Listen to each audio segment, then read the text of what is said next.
No. Země v pohybu.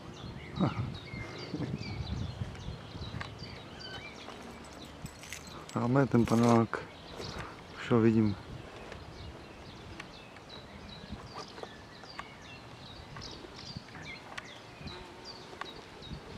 Tak když si tam dám toho přiblížení, tak se mi klepou ruce, ale to na tom displeji vidím, jak to, tyjo.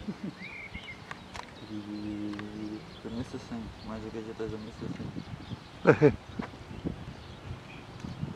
A už to tam, no.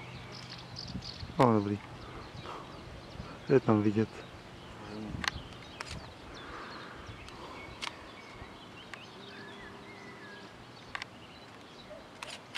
Jsou dobrý fotky.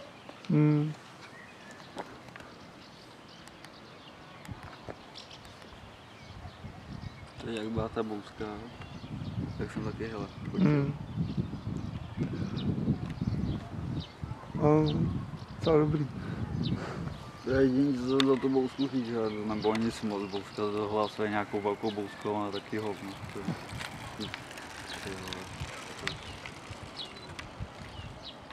No. A ještě ten spíš hladký.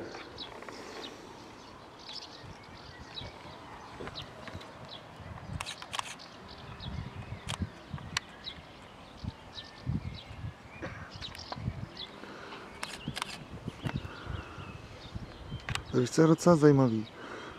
A takový jako i divný, jo. My tady bydlíme na tom dělníku a natáčíme si a fotíme si kraviny, ty, které vidíme pořád. Co fotit, když tady nic k focení není, ty.